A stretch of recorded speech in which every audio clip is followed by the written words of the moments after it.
الحمد لله نحمده ونستعينه ونستغفره ونؤمن به ونتوكل عليه ونعوذ بالله من شرور أنفسنا ومن سيئات أعمالنا من يهده الله فلا مضل له ومن يضلل فلا هادي له وأشهد أن لا إله إلا الله وحده لا شريك له وأشهد أن محمدا عبده ورسوله وما بعد. கண்ணியத்திற்குரிய எல்லாம் வல்ல அல்லாஹ் ஜல்ல ஷானஹு தஆலாவின் நல்லடியார்களே, அல்லாஹ்வுடைய பேரருளால் அவனுடைய திருத்தூதர் முஹம்மது ஸல்லல்லாஹு அலைஹி வஸல்லம் அவர்களுடைய வாழ்க்கை வரலாற்றை அறிந்து கொள்வதற்காக ஏற்பாடு செய்யப்பட்டிருக்கின்ற இந்த நிகழ்ச்சியிலே நாம் எல்லாம் திரளாக குழுமி இருக்கிறோம்.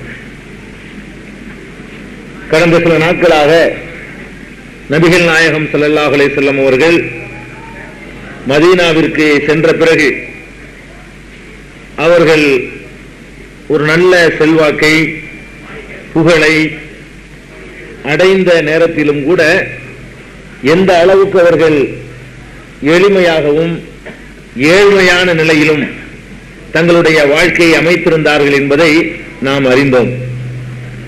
அந்த தொடரிலே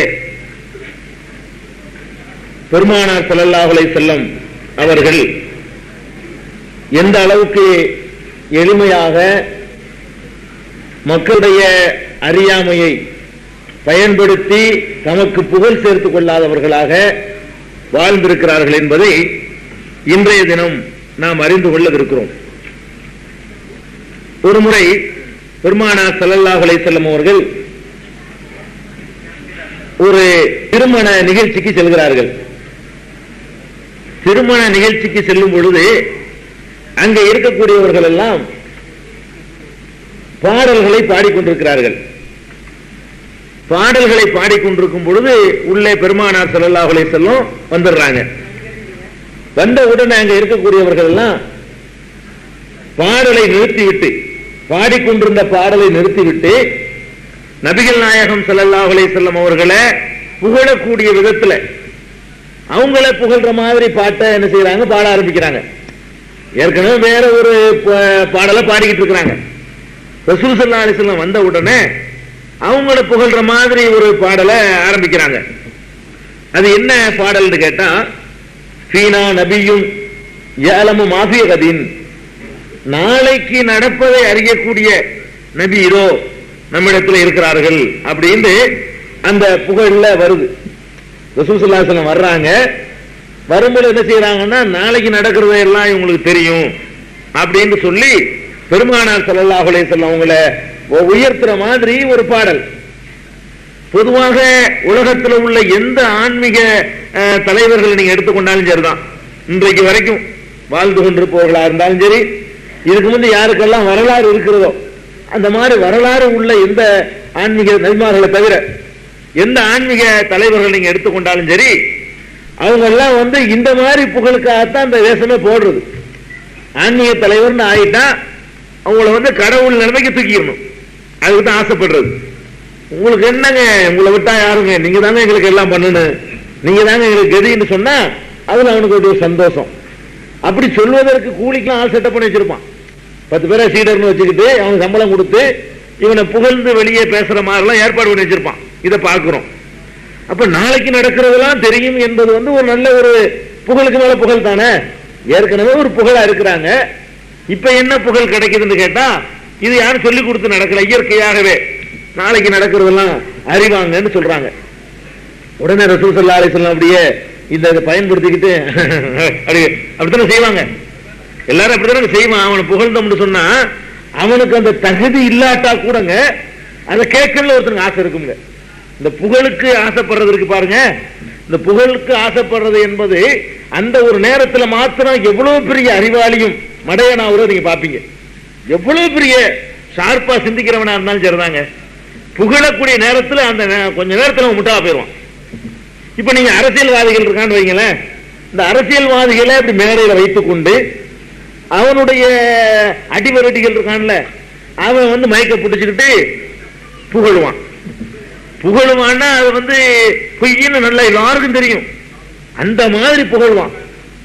அந்த புகழ்ல பயன்படுத்துற வர்ணனையும் பொய்யா இருக்கும். அவ புகழ்றான அது கூட உள்ளத்திலிருந்து வருமானு அதுவும் வராது. அது எதுக்கு புகழ்றான்னு கேட்டா இப்படி இந்த கிறுக்கன் ஏதாவது புகழ்ந்த தரமான நாளைக்கு அப்படிங்கிறதுக்கு தான் புகழ்றான், உள்ளத்தில இருந்து வரல. இது உள்ளத்தில இருந்து வரலங்கிறது இவனுக்கும் தெரியும், யாருக்கு இந்த அரசியல்வாதிக்கும் தெரியும். ஆனால் அதை கேட்கறதுல அவனுக்கு ஒரு சந்தோஷம், அது கேட்கறதுல அவனுக்கு ஒரு சந்தோஷம். ஏன்னா இன்னைக்கு வரைக்கும் உங்களை விட்டா கதை இல்லைன்னு நேற்று வந்து அங்க போய் புகழ்ந்துட்டு வந்தவன் தெரியும். இந்த அரசியல்வாதி இருக்கான புகழ்றவன், இந்த காக்கா பிடிக்கிறவன் ஒரே இடத்துல இருக்கவே மாட்டான் எப்போதுமே. அதுக்கு போன 2 மாசம் முந்தைய அங்க புகழ்ந்துருப்பான், அங்க வாங்குறத வாங்கியிருப்பான், கிடைக்கலன்னு இங்க வந்திருப்பான். இப்ப இங்க இருந்து கிடைக்காது அங்க போயிருவான்னு நல்லா தெரியும். தெரிஞ்சுட்டு போத இதை கேட்கிறவன பைத்தியக்காரன் ஆக்குறான், நம்மளை ஏமாத்த பாக்குறாங்க, இப்படி ஐஸ் வச்சு நம்மளை ஏமாத்த பாக்குறாங்க அப்படின்னு ஒரு புத்திசாலி விளங்கனு. இந்த புகழ் ஆசை இருக்க புத்திய கூட பேதலிக்க வச்சிருக்கு பாருங்களேன். ஏமாத்துறதுக்கு தான் புகழ்றான்னு தெரிஞ்சா கூட அதை கேட்கறதுல அவருக்கு மனுஷனுக்கு வந்து உற்சாகம் அடையன்னு சொல்லுவாங்க. அதுக்கு தான் புத்திசாலியா இருக்கிறவனு கூட உற்சாகத்தை ஊட்டி விட்டா மனையன் ஆயிடுவாங்க. நீங்க கூட ஒரு ஆள்கிட்ட போய் பாருங்களேன், பெரிய அறிவாளிங்கிற ஆள்கிட்ட போய் அன்னைக்கு என்னங்க பின்னி எடுத்துட்டீங்கன்னு சொல்லுங்களேன், அப்படியே கொடுத்துருவான். உலர்னாலும் சரிதான், அவன்கிட்ட போய் சொல்லுங்களேன் பார்ப்போம், சூப்பருங்க அந்த ஒரு வாட்டி விட்டு ஒரு பாயிண்ட் அடிச்சேமா இவனை வச்சு கிண்டல் பண்றது சொன்னாலும் சரி அதுல ஒரு சந்தோஷம். அது வந்து அப்படின்றான், அதை ஏத்துக்கிறதே மறுக்காம அப்படி ஒரு பக்குவமா. இது மனுஷன் எல்லாத்தையும் உண்டு, எல்லார்ட்டையும் இந்த கிறுக்குத்தனம் உண்டு. அந்த காலத்து மன்னர்கள்ட்ட இருக்குன்னே ஆள் வச்சிருந்தானோ அரசவை கவிஞர்னு சொல்லி. இதை கேட்டாதான் அவங்களுக்கு வேலையே செய்ய முடியும். அரசவை கவிஞர்னு வச்சிருப்பானுங்க, சபையில கூடினவுடனே உங்களை 4 வார்த்தை புகழ்ந்து சொன்னாதான் அப்புறம் உங்களை அடுத்த ஸ்டெப் எடுத்து வைக்க முடியும். அது ஒரு சோறு மாதிரி அவங்களுக்கு. இந்த அரசவைக்கு சம்பளம் கொடுத்து கவிஞர்களை நியமிச்சு வச்சிருந்தாங்க. இருக்கிற 10,000 வெளிநாட்டுல இருந்து நீங்க பாடி ரூபா வாங்கிட்டு போயிருவாங்க. அந்த காலத்துல புலவன் புலவனுக்கு சோறு போட்டெல்லாம் யாரு? மன்னர்கள் தான் போட்டாங்க. எதுக்கு போட்டாங்க? தமிழ் தொண்டுக்கா? இவங்களை புகழ்ந்ததுக்கு. இவங்க புகழ்ந்துட்டா என்ன பொன்முடி சோத்து கொடியெல்லாம் ரோட்ல பிளாட்பாரத்தில் கிடப்பான், அதை பத்திலாம் கவனிக்க மாட்டாங்க. அந்த புலவன் வருவான், அப்படி ஆஹா ஓஹோ அவனை கடவுள் மாதிரி தூக்கி வச்சு புகழ்ந்த உடனே அலிபுரா 2 கிலோ தங்கத்தை குடுறான்றான். அவ்வளவுதான் கேட்டது சந்தோஷத்துல. இப்படிலாம் மன்னர்கள் இருந்திருக்காங்க படிக்கிறவங்க. இந்த புகழ் கிறுக்கனாக்குதுல இப்படி வார்த்தையை சொல்றான், காசுக்கு தான் இவன் செய்யறான். இதை விட கூட இன்னொருத்தன் கொடுத்து திட்ட சொன்னா அது செய்வான்னு தெரியும். இந்த மன்னருக்கே தெரியும், நம்ம கொடுக்க 2 கிலோவுக்கு புகழ்ந்துட்டான், 3 கிலோ கொடுத்து திட்ட சொன்னா அதை வாங்கி திட்டுவாங்க. இவன் காசுக்கு செய்யறான்னு தெரியும், தெரிஞ்சாலும் மூளை வேலை செய்யாது. பெருமானார் ஸல்லல்லாஹு அலைஹி வஸல்லம் அவங்களை வந்து யாரும் சொல்லாம எதுவும் எதிர்பார்க்காம முகப்பத்துல அவங்க மேல உள்ள விருப்பத்தில் என்ன செய்யறாங்கன்னா, ஃபீனா நபியும் யாலமும் மாபிய கதீன், நாளை நடப்பதை அறியக்கூடிய நபி இதோ எங்களிடத்துல இருக்கிறார்னு கேட்ட உடனே கோபம் பெருமானார் ஸல்லல்லாஹு அலைஹி வஸல்லம் கடுமையான கோபம் வருது. உடனே எடுத்து சொல்றாங்க. சில பேர் என்ன செய்வாங்க தெரியுமில்ல, இந்த ஏன் நாளில் உள்ளவர்கள் அங்கே இருக்கிறீங்க, நான் வேலைன்னு சொல்றேன், அவங்களா செஞ்சா நான் என்ன செய்யறதுங்கிறான். சொல்றத ஒழுங்கா சொன்னா செய்வானா என்னடா அப்படின்னா நாளைக்கு செய்ய மாட்டான். அதை விரும்பிட்டு விரும்பலன்னு காட்டுறதுக்காண்டி இப்படி மனுப்புறது பேப்பர்ல. இல்ல நான் வேணான்னு தான் சொல்றேன், அவங்களா வந்து விழுகுறாங்க, நானா விரும்புறேங்கிறான். விரும்பலேங்கிறது எப்படி இருக்கணும் தெரியுமா? இப்படி இருக்கணும். விரும்பலேங்கிறது எப்படி இருக்கணும்? அன்னைக்கு குட்டுக்குற அதட்டல அடுத்த நாளைக்கு பேசக்கூடாது. அப்படி தடுத்து நிறுத்தினா தான் நெசமா சொல்றான்னு அர்த்தம். ரசூல் ஸல்லல்லாஹு என்ன சொல்றாங்க தெரியுமா? கேட்ட உடனே இழிச்சுக்கிட்டு சொல்லல, ஒரே கடுமையா முகத்தை வச்சுக்கிட்டு தாய் ஹாலா நிறுத்துற அப்படின்னு அழுட்டு ஒண்ணு போடுறாங்க. அப்படி ஸ்டாப் ஆயிடுது. இதுக்கு முன்னாடி அந்த பாட்டை படி நிறுத்திட்டு வேற பாட்டை படிங்கிறாங்க. படிச்ச வரைக்கும் படி அப்படின்னு விட்டு போல, இது படிக்க கூடாது. நான் என்ன மறைவான தெரியும் சொன்னா, நாளைக்கு நடப்பது அறிவன் நான் உங்கள்ட்ட சொன்னா, நான் ஒரு அல்லாஹ்வுடைய அடியான் அவ்வளவுதான் நான் சொல்லியிருக்கிறேன். அல்லாஹ் சொல்லக்கூடிய செய்தியை சொல்லக்கூடிய தூதர் அவ்வளவுதான் சொல்லியிருக்கிறேன். நாளைக்கு நடக்கிறதெல்லாம் தெரியும் நான் எப்போ உன்ட்ட சொன்னேன் அப்படின்னு சொல்லி இந்த புகழை வந்து ஒரு வெறுக்கத்தக்க ஒரு அசிங்கமான ஒரு கேவலமான காரியமாக காட்டுறாங்களே. அந்த புகழ்ந்தவர்களுடைய இன்னும் சொல்ல போனா எந்த அளவுக்கு நமக்கு சொல்லி தர்றாங்க தெரியுமா? உங்களை யாராவது நேருக்கு நேர் புகழ்ந்தார்களே ஆனால் மண்ணை அள்ளி மூஞ்சில வீசுங்கிறாங்க. இப்படி சார்பா இருந்த ஒரே ஆள் பெருமானார் ஸல்லல்லாஹு அலைஹி வஸல்லம் மட்டும்தான். புகழ்ந்தவன் மூஞ்சில மண்ணள்ளி வீச சொல்ற அளவுக்கு இந்த சமுதாயத்தை அப்படி இருக்க சொல்றாங்க. நேர புகழ்ந்தான்னா ஒரு நோக்கத்தை தான் போடுவான். புகழ்றவனா இருந்தா உங்களை நல்ல மரியாதை வச்சிருந்தான்னா வேற இடத்துல போய் புகழணும். நான் நல்லவனா இருந்தா நான் கெட்டு போயிடுவான்லங்க. நான் நெசமாவே நல்லவனா இருந்தா கூட 4 பேர் இப்படி ஏற்றி விட்டான்னா நானும் போயிடுவேன். அவ்வளவுதான். முக்கவாசி பேர் இங்க கெட்டு போனது காரணம் மத்தவங்க தான். அவன் பாதி கெட்டுருப்பாங்க, முழுசா கெட்டு போறது காரணம் என்ன தெரியுமில்ல? இவனு தான். எந்த அளவுக்கு வேண்டாலும் ஏற்றி விடுறதுக்கு ஆள் வந்தவனே, ஓ நம்ம தான் நம்மளை விளங்கலையோ அவன் நினைச்சுக்கிறது. நம்மளை சாதாரண நினைச்சுக்கிட்டு இருக்கிறோம். இப்படில இருக்கிறோம் போல இருக்கு நம்ம மனுஷன், இவன் சொல்றதை வச்சுதான் அப்படி நம்ம இருக்கிறோம் நினைச்சுக்கிறோம். ஓ நம்ம பெரிய சக்தி உள்ள ஆள் தான் போல இருக்குது, நம்ம தான் புரிஞ்சுக்கிறாம இருக்கிறோம், நமக்கு பயங்கர திறமை இருக்கு போல இருக்கு, இவ்வளவு பாராட்டுறாங்க எல்லாரும் அப்படின்னு அதை வச்சு தெரிஞ்சுக்கிறான். இது எவ்வளவு அயக்கத்தினு பாருங்க. அதுக்குதான் மண்ணை வாரி வீச சொல்றாங்க. அப்படி வீசினாங்க பெருமானார் ஸல்லல்லாஹு அலைஹி வஸல்லம். இந்த மாதிரி ஒரு அளவுக்கு அதிகமா தூக்கி போட்டு, இதனாலதானே கடவுளா போனா ஒவ்வொருத்தனும் கடவுளா போனது எப்படிங்கிறீங்க? கடவுளை இல்லைன்றும் அவனுடைய கடவுள் ஆகிருப்பாங்க. எதனால? இந்த மாதிரி ஏற்றி விட்டுதான். இதையெல்லாம் கண்டுபிடிச்சுதான் ரசூல் ஸல்லல்லாஹு அலைஹி செய்யறாங்க. அந்த சாயல் கூட வந்துடக்கூடாது. புகழ்ங்கிற அடிப்படையில் லிமிட்டை தாண்டிங்கன்னு அவ்வளவுதான். லிமிட் ஒன்று வச்சிருந்தாங்க. என்ன லிமிட் தெரியுமா? அழகா சொன்னாங்களா, துத்துருனி கமா அத்ரத்தின் நசாரா ஈசா இப்னு மரியம், மரியமுடைய மகன் ஈசாவை கிறிஸ்தவர்கள் வரம்பு மீறி புகழ்ந்தது போல என்னை நீங்கள் வரம்பு மீறி புகழ்ந்து விடாதீர்கள். வரம்பு என்ன? இந்த வரம்பு மீறி புகழாதீங்கன்னு சொல்லி நிறுத்திட்டா அவன் சொல்றது அவனுக்கு வரம்பா தெரியும். மனுஷன் அதானே, வரம்பு மீறி செலவழிக்காது. என்ன செய்வான்? இல்ல வரம்போட தான் செலவழிக்கிறான், வரம்புமா. 5 லட்சம் ரூபாய் செலவு செய்யணும், அதை வரம்பு நினைச்சுக்கிறான். 25 லட்சம் ரூபாய் வரையும் பண்றோம், அதான் வரம்புமா. வரம்பு மீறாதுன்னு வரம்பை சொல்லிக் கொடுக்கணும்ல. வரம்பு மீறி புகழாதீர்கள் சொல்லிவிட்டு வரம்பு என்ன தெரியுமா? அப்துல்லாஹி வ ரசூலுஹு, அல்லாஹ்வுடைய அடியார்னு என்னை சொல்லுங்க, அல்லாஹ்வுடைய தூதர்னு சொல்லுங்க, அதான் வரம்பு. எனக்குள்ள வரம்பு என்ன? வரம்பு மீறி என்னை புகழாதீர்கள் மாத்திரம் நிறுத்தல. ஈசாவை வரம்பு மீறி புகழ்ந்து சொன்னாங்களே, அது மாதிரி பண்ணாதீங்க. வரம்பு என்ன தெரியுமா? அப்துல்லான்னு சொல்லுங்க என்னைய, அல்லாஹ்வுடைய அடியான், அல்லாஹ்வுக்கு கட்டுப்பட்டு நடக்கக்கூடிய உன்னைய மாதிரி ஒரு அடியான். அதே நேரத்தில் அல்லாஹ்விடமிருந்து மெசேஜ் எனக்கு வருது, தூதர். அல்லாஹ் என்ன சொல்றான் என்பதை என் மூலமா உனக்கு தெரிஞ்சு கொள்ள முடியும். அந்த ஒரு வகையில ஒன்னு வித்தியாசப்பட்டவன். வேற எல்லா வகையிலையும் நீனு நான் ஒண்ணுதான். தூதர்ங்கிற வகையில தான் வித்தியாசம். தூதர் என்ற அடிப்படையில என்னை புகழுங்க, அல்லாஹ்வுடைய தூதர், நல்ல தூதர், அல்லாஹ் சொல்றதெல்லாம் மறைக்காம நமக்கு சொல்லுவாங்க. இது இந்த அளவுக்கு புகழலாம். ரசூல் ஸல்லல்லாஹு அலைஹி வஸல்லம் நீங்க புகழ்றதா இருந்தா தூதுத்துவத்துல தான் புகழணும். எதுல புகழணும்? தூதர், அல்லாஹ்வுடைய செய்தி சொன்னவர். இது எப்படி புகழலாம்? ஒரு வரியை கூட மறைக்க மாட்டார், ஒரு வார்த்தையை கூட்ட மாட்டார், ஒன்றை குறைக்க மாட்டார். தன்னை கண்டிக்கிற வசனங்களா இருந்தாலும் அவர் சொல்லுவார். அதை சொல்வதனால் தன்னுடைய கௌரவம் பாதிக்கும்னாலும் போய் சொல்லிவிடுவார். இப்படி புகழுங்க, ஓகே. தூதுத்துவத்துல எவ்வளவு நாளும் புகழுங்க. அதுல கடுகளவு கூட இந்த அல்லாஹ் கொடுத்த பணியில குறை செய்யலன்னு புகழ்ந்துட்டு போங்க. அடிமைத்தனத்திலையும் புகழுங்க. அல்லாஹ் ஒன்று சொல்லிவிட்டால் அப்படியே கட்டுப்படுவார்கள், தான் சொல்வதை முழுசாக முதலில் செயல்படுத்தக்கூடியவர்களாக இருப்பார்கள்னு இந்த ரெண்டுக்குள்ளதான் புகழலாமே தவிர மற்றபடி அந்த தாண்டி புகழக்கூடாது என்பதுதான் வரம்பு. அப்ப இந்த மறைவான விஷயம் தெரியாதுங்கிறத ஒத்துக்கணும், ஓப்பனா ஒத்துக்கணும். யார் ஒத்துக்குருவா? அல்லாஹ் இன்னும் சொல்ல போனா குர்ஆனை புரட்டி பார்த்தோம்னா அல்லாஹ் இது ஒரு ஆர்டராக போடுறான். குல் நபியே நீங்க சொல்லுங்க, லா அலமுல் கைப், மறைவானது எனக்கு தெரியாது என்று மக்கள்கிட்ட போய் சொல்லுங்க. மக்கள்கிட்ட போய் என்ன சொல்லணுமா? மறைவான விஷயங்கள் எனக்கு தெரியாது சொல்லிவிடுங்க. அப்படி சொல்றாங்க. லவ் குன்து அலமுல் கைப் லஸ்தக்ஸர்து மினல் கைர், மறைவான விஷயங்கள் எனக்கு தெரியும் என்று இருந்தால் நல்ல விஷயங்களாகவே நான் அடைந்து கொண்டிருப்பேனே. ஒமா மசனிய சு, எந்த தீங்கு எனக்கு வந்திருக்காத. மறைவானது எனக்கு தெரியும்னா எந்த தீங்கு எனக்கு வந்திருக்க கூடாது. என்ன ஒருத்தன் வெட்டுறதுக்கு வர்றான், அறுவாள் எடுத்து பின்னாடி வர்றான், அது எனக்கு முன்னாடியே தெரியுதுன்னு வைங்க, நான் டக்குன்னு விளையிறேன்ல. என்னை வெட்டிவிட்டான மறைவானது எனக்கு தெரியல அர்த்தம். எனக்கு முதுகுக்கு பின்னாடி ஒருத்தன் என்னை வெட்ட நினைச்சு வெட்டிவிட்டான்னு சொன்னா, அந்த வெட்டி என் மேல விழுந்துருச்சுன்னு சொன்னா எனக்கு மறைவா உள்ள இது தெரியல.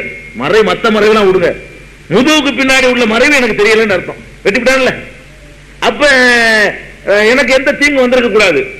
பல்ல உடைச்சு விட்டான உகது போர்ல பல்ல உடைச்சான்ல, உடைக்க போறான்னு முன்னாடி எனக்கு தெரிஞ்சா உடைக்காம ஆக்கியிருப்பேன்ல. தாய் பிள்ளை என்னை சித்திரவதை பண்ணான்ல, பண்ணுவான்னு முன்னாடி தெரிஞ்சுதான் பண்ணாம ஆகியிருப்பேன்ல. ஒட்டக குடல் தூக்கி கழுத்துல வைக்க போறான்னு முன்னாடி தெரிஞ்சிருந்தா அப்படி நகர்ந்துருப்பேன்ல. துன்பங்கள் எனக்கு வந்திருக்காங்கப்பா, என் வாழ்க்கையை பார்த்து படிச்சுக்கிறீங்கப்பா. எனக்கு துன்பமே வந்திருக்க கூடாது, மறைவானது தெரியும் இருந்தா எனக்கு எந்த துன்பம் வந்திருக்க கூடாது. எல்லா துன்பம் எனக்கு வந்திருக்கு. என் மனைவியின் மீது பழி சுமத்தினா அதை கண்டுபிடிக்க முடியல எனக்கு. ரசூல் ஸல்லல்லாஹு அலைஹி வஸல்லம் மனைவியின் மீது பழி சுமத்தினாங்க இல்லைங்க, ஆயிஷா நாயகியின் மீது. அந்த பழி உண்மையா பொய்யான்னு தெரியலையே. அல்லாஹ்வுல ஒரு வஹியை அறிவிச்சுல சொல்லிக் கொடுக்குறான். இப்படி காலமெல்லாம் வாழ்ந்து, அதாவது மக்கள் எந்த அளவுக்கும் அவங்கள புகழ தயாரா இருந்தாலும் அந்த லிமிட்டை தாண்ட விடாம அந்த மக்களை ஏமாத்தாம பாக்கி எல்லா பேரும் அயோக்கியர்களாக இந்த புகழுக்கு தலைவன் சொல்லி மக்களை சீர்திருத்தம் பண்றவன் வர்றவன் பூரா அந்த மக்களுடைய அறியாமையை பயன்படுத்தி எவ்வளவு வேண்டாம் தூக்கிட்டு போ, எனக்கு கிரேடு ஏறணும், எனக்கு கிரேடு ஏறுறதுக்காக வேண்டி நீ எந்த நாசமா போடான்னா ஒவ்வொருத்தர் நடந்துகிட்டு இருக்கான். கிரேடு ஏத்துறத நினைக்கல அவங்க. ஒரு கொள்கை அடிப்படையில் அந்த மக்களை கொண்டு வந்துட்டோம், அதுல கரெக்டா அவங்க நிக்க வைக்கணும். நம்மளை கடவுளாக்கி போடக்கூடாது, கடவுள் ஆக்கி மான மரியாதை இழந்துடக்கூடாதுங்கிறதுல எவ்வளவு கவனமா இருக்காங்கன்னு பாருங்க. புகழ் அசைக்கல பார்த்தீங்களா? இதெல்லாம் ஒரு புகழ் தானே. இந்த மாதிரியான புகழ் அவர்களை கொஞ்சம் கூட அசைச்சு பார்க்க முடியல. இது ஒரு வகையான புகழ். இன்னொரு புகழை பாருங்க, ஒரு ஆன்மீக தலைவர்களுக்கு இந்த புகழ்லாம் தேவை. எந்த புகழ்? சில அற்புதங்கள் அதிசயங்கள் ஏதாவது நிகழ்ந்துருச்சுன்னு சொன்னா எது நடந்தாலும் அவன் பக்கம் சேர்த்துக்குருவான். இந்த ஆன்மீக தலைவர்கள் 100 பேருக்கு எதையாவது சொல்லியிருப்பாங்க, 100 பேர் பார்க்க போயிடுவான். இந்த சேக்குமார்களை, இந்த சாமியார்மார்களை பார்க்க போவான். 100 பேருக்கு என்ன செய்வான்? வர்றவன நீ ஆசமா போயிடுவான் சொல்ல முடியும்? எல்லாருக்கும் நல்லா இருப்பேன்னு தான் சொல்லுவான். பார்க்க போறவன் மனக்காரன் தான் போவான், தேவையுள்ளவன் போவான். இந்த சாமியார் போறவனுக்கு எல்லாத்துக்கும் என்ன சொல்லுவான்? நீங்க ஓகோன்னு இருப்பீங்க, நீங்க நல்லா இருப்பீங்க அப்படின்றான். 100 பேர்ல 2 பேரு அவன் அப்படியே போயிடுவான், எங்கே போயிடுவான். 98 பேருக்கு ஒன்றும் ஆகாது. இந்த 2 பேர் ஒன்றும் சேர்ந்து பிரச்சாரம் பண்ணுவாங்க. ஓஹோ இருப்பேன்னு சொன்னாரு, நடந்து போச்சு. 98 பேருக்கு தானே சொன்னா, உனக்கு மட்டுமா சொன்னா? எந்த பிச்சைக்காரனை கூட்டிட்டு போனாலும் நல்லா இருப்பேன்னு சொல்லுவான். அப்படிதான் சொல்ல முடியும். அவன் கணக்கு பண்ணியிருக்கான், நல்லா இருப்பேன்னு நம்ம சொன்னா 4 பேருக்கு 100க்கு 4 நடக்கத்தானே செய்யும். மனித வாழ்க்கை மாறி மாறி வரக்கூடியதானுங்க. 100 பேருக்கு 4 பேருடைய வாழ்க்கையில மாற்றம் ஏற்படும். அந்த 4 பேர் எனக்கு போதும் பிரச்சாரம் பண்றதுக்கு. இந்த 96 பேர் பண்ண மாட்டான். இவர் நல்லா இருப்பேன்னு சொன்னா நாவலன்னு சொல்ல மாட்டான், வாய முடிக்கணும். வேற இது ஒரு டேஞ்சர் ஆபத்தை போயிருந்து இவரை போய் நம்ம குறை சொல்லி இதை விட ஏதாவது மோசமா ஏற்பட்ட என்ன செய்ய வாய முடிக்கிறோம். இந்த 4 பேர் என்ன செய்வான்? ஆஹா சொன்னாருங்க, போனோமா, நீங்க நல்லா இருப்பேன் ஒரு வார்த்தை தாங்க சொன்னாரு, எங்கேயோ நான் போயிட்டேன் அப்படின்பா. அப்ப இது மாதிரி எல்லாம் ஏதாவது நடந்தா அவன் தலையில முடிச்சு போட்டுக்கிறது ஆசைப்படுறாங்க, தன் பக்கம் சேர்த்துக்கிறதுக்கு ஆசைப்படுறாங்க. ஆனா பெருமானார் ஸல்லல்லாஹு அலைஹி வஸல்லம் அவங்களுடைய மகன், ஆசைக்கு ஒரு மகன் அல்லாஹ் கொடுத்து, இப்ராஹிம் அவருக்கு பேரு மதீனாவுல இருந்து தவழ்ந்து அந்த குழந்தை மேல ரொம்ப பிரியம் ரசூல் ஸல்லல்லாஹு அலைஹி வஸல்லத்துக்கு. எந்த அளவுக்கு பிரியம்னு கேட்டா, அந்த மகன் மரணித்த அந்த செய்தியை கேட்டு அதை பார்த்து, அதாவது கண்கள் தாரை தாரையா கண்ணீர் வடிக்குது. அவங்க வாயினாலவே சொல்றாங்க, அல்-ஐனு ததுமு வல் கல்பு யஹ்ஸுனு வ இன்னா லி ஃபிராகிக யா இப்ராஹீம் லமஹ்ஸூனூன். கண்கள் இரத்த கண்ணீரை வடிக்கின்றன, உள்ளமோ வேதனையால் துடிக்கிறது. இப்ராஹீமே, உன்னுடைய பிரிவுக்கு நாங்கள் ரொம்ப தான் வருந்துகிறோம் அப்படின்னு ரசூல் ஸல்லல்லாஹு அலைஹி வஸல்லம் அந்த குழந்தையை பார்த்து, இப்ராஹிம் இறந்ததை பார்த்து, மகன் இறந்ததை பார்த்து அவ்வளவுக்கு கவலைப்படுறாங்க. இந்த கவலையில இருக்கக்கூடிய நேரத்தில் அன்றைக்கு பார்த்து சூரிய கிரகணம், அந்த நேரம் பார்த்து சூரிய கிரகணம் ஏற்படுதுங்க. சூரிய கிரகணம் ஏற்பட்டா பூசை இஸ்லாத்துக்கு வந்த மக்கள் தானே, அப்பதானே வர்றாங்க. அவங்க என்ன முடிவு பண்ணிட்டாங்க? ரசூலுல்லாஹ்வுடைய மகன் இறந்ததுனால பாடுற சூரிய கிரகணம் வந்துருச்சு. சூரிய கிரகணம்ங்கிற வேற நடக்கக்கூடியதானே, மாசம் மாசம் நடக்கிறது இல்லையே, எப்ப நடக்கக்கூடியது தானே.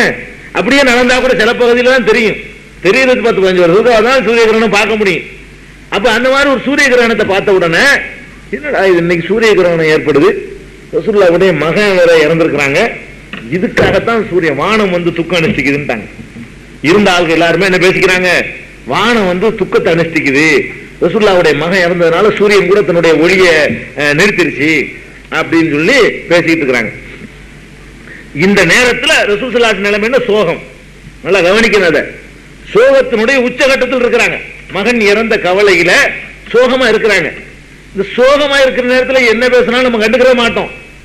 சோகத்துல அந்த ஸ்டடி, அந்த நிதானம் தவறாம என்ன பேசுறாங்கிற வரைக்கும் காது கொடுத்து வாங்கிட்டு இருக்கிறாங்க. அந்த நேரத்தில் சொல்றாங்க, அப்படி சொல்லாதீங்க, சூரிய சந்திரனுக்கு கிரகணம் ஏற்படுவது யாருடைய மரணத்திற்காகவும் அது ஏற்படாது, யாருடைய பிறப்புக்கும் ஏற்படாது. அந்த மக்கள்கிட்ட பயான் பண்ற நேரமா இது? மகன் இறந்திருக்கும் பொழுது அவங்களுக்கு உரை நிகழ்த்துறதுக்கு ஒருத்தனுக்கு மனசு வருமா? சரி, என்னத்த இந்த நேரத்தை சொல்லிட்டு போறாங்கப்பா, ஒண்ணு தப்பா இருந்தா கூட அப்புறம் பார்த்துக்குவோம், இப்ப உடுப்பா மூடு சரியில்லாம இருக்கு இந்த நேரத்தில் வந்துகிட்டு, அப்படிதான் எல்லாரும் நினைக்குவோம். அந்த மாதிரி நேரத்தில் இருக்கிறாங்க. அந்த நேரத்தில் கூட தான் கொண்ட கொள்கை மகனை விட பெருசு, தான் கொண்ட கொள்கை இருக்கு, அதுக்கு மாத்தமா பேசுறாங்க. அப்புறம் பாசமாவது மகனாவது கொண்டு வந்த கொள்கை என்ன ஆகுறது? அந்த மகன் பிறந்த சோகத்துக்கு மத்தியில் நின்று கொண்டு இது யாருடைய மரணத்திற்காக ஏற்படாதுங்க. அந்த மக்கள் கிடக்குறாங்க, தப்பா நீங்க புரிஞ்சுட்டு இருக்கிறீங்க. ஒருத்தர் மௌத்தா போறதுக்காக அது ஏற்படாது, ஒருத்தர் பிறக்கிறதுனால ஏற்படாது. அல்லாஹ் தன்னுடைய அத்தாட்சிகளை காட்டுகிறான். அல்லாஹ்வுடைய ஏராளமான அத்தாட்சிகளில் 2 அத்தாட்சி இது. சூரிய கிரகணம் ஒரு அத்தாட்சி, சந்திர கிரகணம் ஒரு அத்தாட்சி. இந்த உலகத்தை அல்லாஹ் எப்படி இயக்குகிறான் என்பதற்கான சான்றுகள், கடவுள் ஒருத்தர் இருக்கிறான் என்பதை நிரூபிக்கிறதுக்கான சான்றுகள்ல ஒரு சான்று வேணும்னா அதுலயும் பாருங்க சயின்டிபிக்கான விளக்கம். அந்த நேரத்துல அந்த மக்களுக்கு போய் அந்த நேரத்தில் என்ன செய்யறாங்க தெரியுமா? இந்த மாதிரி ஒரு நிலையை நீங்கள் கண்டால் அல்லாஹ்விடத்துல அது விலகும் வரை அந்த ஆபத்து ஏற்பட்டு விடாமல் நீங்கள் பாதுகாப்பு தேடுங்கள் என்று சொல்லி அன்றைக்கு ஒரு தொழுகை வரை கற்றுக் கொடுக்குறாங்க. சூரிய கிரகணத்துக்கு தொழுகை இருக்கு இஸ்லாத்துல, சந்திர கிரகணத்துக்கு தொழுகை இருக்குது. சூரிய சந்திர கிரகணம் ஏற்படுமானால் அது விலகிற வரைக்கும் நீங்க தொழுகையில ஈடுபடுங்க அப்படிங்கிறாங்க. அது என்ன அப்படி ஏற்பட போகுது? சூரிய கிரகணங்கிறது சூரிய கிரகணமா இருந்தாலும் சந்திர கிரகணமா இருந்தாலும் அது எதனால ஏற்படுதுன்னா சூரியன் சந்திரன் பூமி மூன்றும் ஒரே நேர்கோட்டில் வர்றதுனாலதான் கிரகணம் ஏற்படுது. சூரிய கிரகணம் ஏற்பட்டாலும் சரி சந்திர கிரகணம் ஏற்பட்டாலும் சரி ஒரே நேர்கோட்டில் என்ன வரும்? சூரியன் சந்திரன் பூமி மூணு ஒரே நேர்கோட்டில் வறுமையானால் அப்பதான் சூரிய கிரகணம் ஏற்படுது, சந்திர கிரகணம் ஏற்படுது. அதாவது சந்திரன் சூரியனுடைய ஒளியை வாங்கி பிரதிபலிக்குது. சூரிய ஒளி படாத அளவுக்கு நேருக்கு நேரம் பூமி குறுக்க போச்சுன்னு சொன்னா சூரிய ஒளி அதுல படாது, நமக்கு ரிஃப்ளெக்ட் ஆகாது ஒரே நேர்கோட்டில் இருக்கும் பொழுது. அந்த மாதிரி பூமிக்கு சூரியனுக்கு இடையில சந்திரன் மறைச்சிக்கிருச்சுன்னு சொன்னா அப்ப சூரியனுடைய ஒளி நம்ம பூமி மேல படாது. ஆக இந்த மூணு இருந்து சூரிய பூமி நடுவுல வந்துருச்சுன்னு சொன்னா அது என்னது? சூரிய கிரகணம். சந்திர கிரகணம். சந்திரன் பூமிக்கும் சூரியன் நடுவுல வந்துருச்சுன்னு சொன்னா அது சூரிய கிரகணம். ஆனா ஒரே நேர்கோட்டில் வர்றது இது விரிவான அது வேண்டியது இல்லை. இந்த நேர்கோட்டில் வருவது என்பது ஒரு டேஞ்சரா இல்லையா? நேர்கோட்டில் வருவது என்பது எல்லாமே ஈர்ப்பு சக்தியில இயங்கிக்கிட்டு இருக்குது. இந்த கோள்கள்லாம் எப்படி நின்றுகிட்டு இருக்குது? ஈர்ப்பு சக்தி தான். தூணை வச்சு எல்லாம் நிப்பாட்டல. இந்த பூமியை எல்லாம் நிப்பாட்டி இருக்கிறான்னா அது ஒரு காந்த மாதிரி அந்த இடத்துல அப்படி நிக்குது. எந்த அந்த இடத்துல நிக்குது?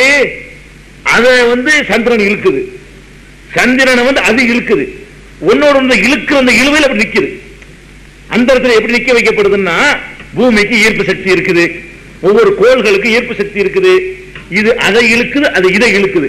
அந்த இழுவையில் நடுவுல மாட்டிக்கிட்டு அப்படி நிக்குது. அந்த மாதிரி ஒரு பேலன்ஸ்ல தான் அந்த இடத்துல எல்லாமே நிக்குது. நம்ம வாழக்கூடிய இந்த பூமி எதுல அந்த இடத்துல நிக்குது, சந்திரன் அந்த இடத்துல நிக்குது. அப்ப ஒரு நேர்கோட்டில் நிக்கக்கூடியது ஒன்னோட ஒண்ணு கரெக்டா இருக்கக்கூடிய நேரம் இது. ஒரு நேர்கோட்டில் நிக்கும் பொழுது இது அதை இழுக்காது, இதை இழுக்க, இது ரெண்டையும் சேர்த்து அதை இழுக்க, அப்படி இந்த இழுவையில் நின்றுட்டு இருக்குது. இந்த இழுவையிலுடைய சக்தியில எந்த பக்கமாச்சும் கொஞ்சம் கூடுனால் கொஞ்சம் குறைஞ்சா உலகம் பணால் புரிஞ்சிருச்சா? இந்த இழுக்கிற சக்தி சூரியனுடைய இழுவை சக்தி கொஞ்சம் கூடிச்சுன்னு வைங்களேன், இந்த பேலன்ஸுக்கு தவிர தாண்டி ஒரு ரெண்டு நடுவில் இரும்பு வச்சு இந்த காந்தத்தை வைக்கிறீங்க, கரெக்டான பவர் உள்ள கரெக்டான தூரத்தில் வச்சு இழுத்தீங்கன்னா இந்த இரும்பு அங்கிட்டு போகாது இங்கிட்டு போகாது. ரெண்டு காந்தத்துக்கு இடையில ஒரு இரும்பு வச்சு கரெக்டான பவரா இருக்கணும். ஒண்ணு கூட ஒண்ணு குறையணும், ஒண்ணு நிறுத்தணும். அந்த இரும்புக்கு இந்த பக்கம் ஒரு காந்தம் இந்த பக்கம் ஒரு காந்தம், ஒரே பவர் ஒரே திசையில உள்ள காந்தம்.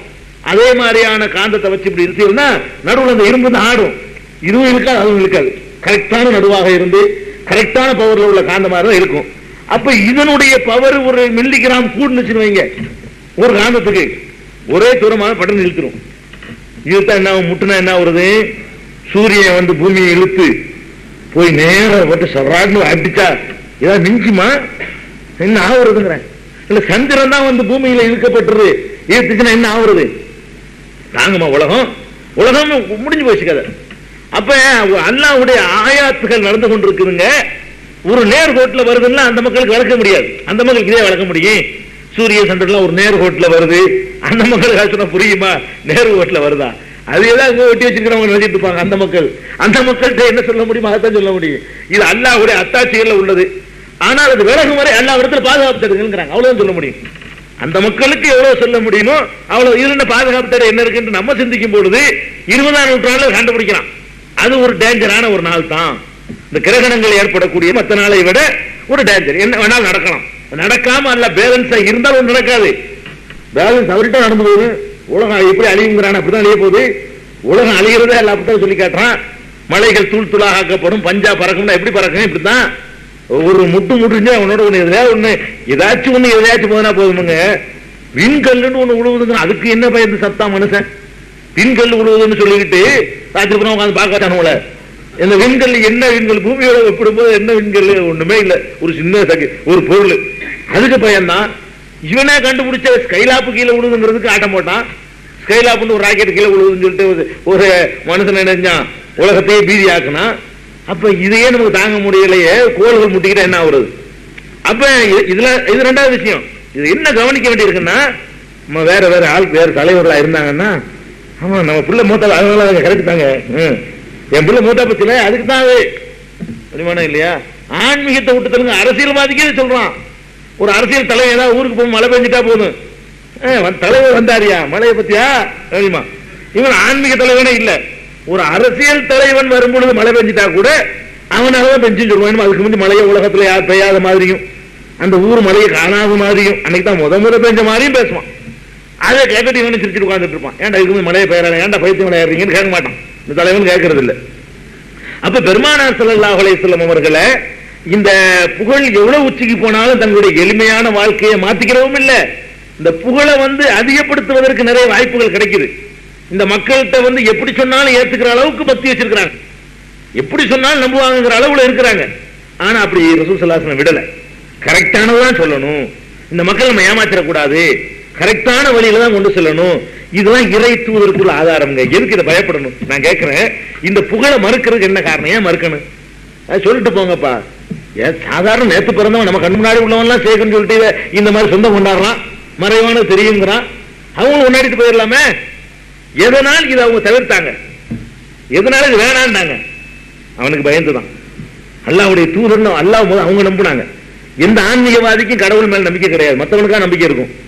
ஆன்மீக தலைவர்களா இருக்கிறவனுக்கு அது பிசினஸ், மக்களுக்கு அது பக்தி. ஆன்மீகம் சொல்றது இருக்கு, சாதாரண மக்களுக்கு பக்தி, கடவுள்லாம் இருக்கான்னு நினைக்கிறான். இந்த ஆன்மீகத்துக்கு தலைமை தாங்கிறான் பாருங்க, அவனுக்கெல்லாம் தொழில்.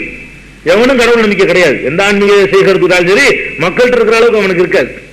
பெருமானார் ஸல்லல்லாஹு அலைஹி வஸல்லம் அவங்களுக்கு மக்களை விட அதிகமா இருக்குது. அவங்க எந்த கொள்கையை கடவுள் கொள்கை சொல்றாங்களோ அதுல அவங்களுக்கு கூடுதலான நம்பிக்கை இருக்குது. அதே மாதிரி முஆத் இப்னு ஜபல், இந்த சம்பவம் உங்களுக்கு எல்லாருக்கும் தெரியும். பல ஊர்களுக்கு சுத்தி பார்த்துட்டு பல ஊர்களுக்கு போறாரு. போனா அங்க ஒரு அதிசயமான காட்சியை பார்க்கிறாரு. அவருக்கு அது அதிசயம்.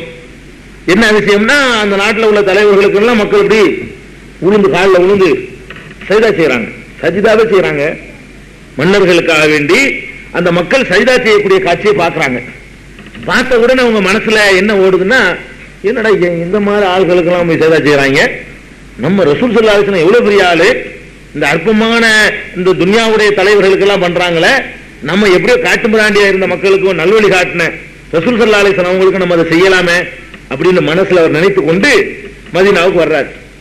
வந்தவுடனே ரசூல் ஸல்லல்லாஹு அலைஹி வஸல்லம் அவங்கள்ட்ட கேட்கிறார், அல்லாஹ்வுடைய தூதரே, நாங்க பல ஊர்களுக்கெல்லாம் போனேன், ராய்த்துஹும் யஸ்ஜூன லிமர்ஜுபானி லஹும், தங்களுடைய தலைவர்களுக்கு சஜிதா செய்யக்கூடிய காட்சியை நான் பார்க்கிறேன். மக்கள் எல்லாம் தங்களுடைய தலைவர்களுக்கு சஜிதா செய்கிற காட்சியை நான் பார்க்கிறேன்.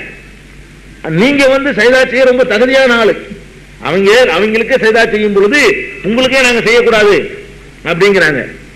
உடனே ரசூல் ஸல்லல்லாஹு அலைஹி வஸல்லம் என்ன சொல்றாங்கன்னு தெரியுமா?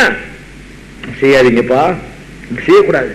ஏப்பா இப்ப நான் உசுரோட இருக்கும்போது இப்படி பண்றீங்களே, அரைத்த லவ் மரர்த பி கப்ரி அந்த தஸ்ஜுது லஹு, என்னுடைய அடக்கத்தலத்தை நீ கடந்து செல்ல வேண்டிய நிலை ஏற்பட்டால் அதற்கு கூட நீ சஜிதா செய்து விடுவாயா அப்படின்னு கேட்கிறாங்க. அவரு சொல்றாரு, அடக்கத்தலத்துல சஜிதா செய்ய மாட்டோம், உசுரோட இருக்க அப்படிங்கிறாங்க.